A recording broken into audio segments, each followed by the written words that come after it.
how do you even start explaining the giant universe of Warhammer 40k? I mean, sure, you could go into the history of the universe in meticulous detail. You can talk about the War in Heaven, where alien robotic skeleton necromancers enslaved star gods in a battle that shook the very foundations of the universe. You could go into each battle contained in the Horus Heresy, humanity's violent civil war that led them into a depraved downward spiral. Or you could just describe every color of Space Marine in meticulous detail. But I think the best way to understand the foundations of Warhammer 40k is to have an idea of the general vibe of the universe. In the 41st millennium, for more than 100 centuries, the Emperor has sat immobile on the golden throne of Earth. He is the master of mankind by the will of the gods, and the master of a million worlds by the might of his inexhaustible armies. He is a rotting carcass, writhing invisibly with the power from the dark age of technology. He's the carrion lord of the Imperium, for whom 1,000 souls are sacrificed every day, so that he may never truly die. Yet even in his deathless state, the Emperor continues his eternal vigilance. Mighty battle fleets cross the demon-infested miasma of the warp, the only route between distant stars. Their way is lit by the Astronomicon, the psychic manifestation of the Emperor's will. Vast armies give battle in his name on uncounted worlds. The greatest amongst his soldiers are the Adeptus Astartes, the Space Marines, bioengineered super warriors. Their comrades in arms are Legion, the Imperial Guard, and the countless planetary defense forces, the ever-vigilant Inquisition, and the tech priests of the Adeptus Mechanicus, just to name a few. But for all of their multitudes, they are barely enough to hold off the ever-present threat of aliens, heretics, mutants, and worse.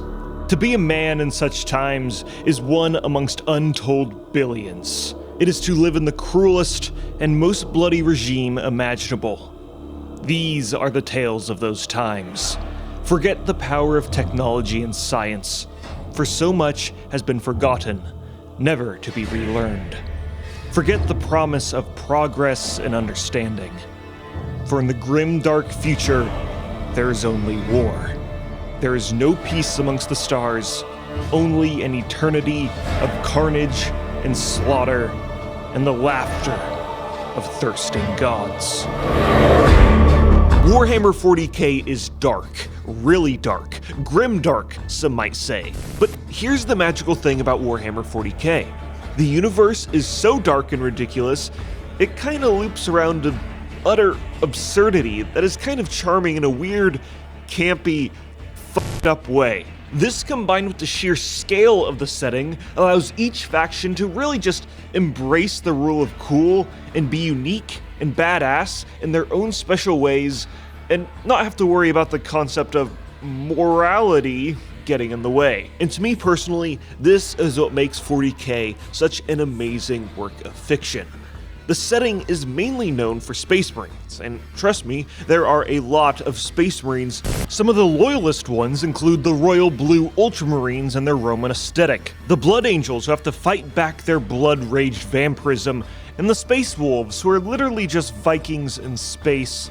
And they can also turn into werewolves because why not? Blood for the Blood God! Some of the Chaos Space Marines include the war-obsessed World Eaters, the Putrid Death Guard, the sadistic Emperor's Children, and the magically gifted Thousand Sons.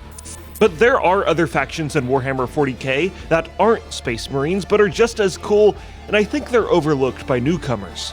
You got hyper-zealous battle nuns, the aforementioned necromantic robots, evil dark space elves who literally have to torture people to survive. You got the Cult Mechanicus and their archaic backwards technology, and you even got orcs, who are really the only ones having fun in this setting.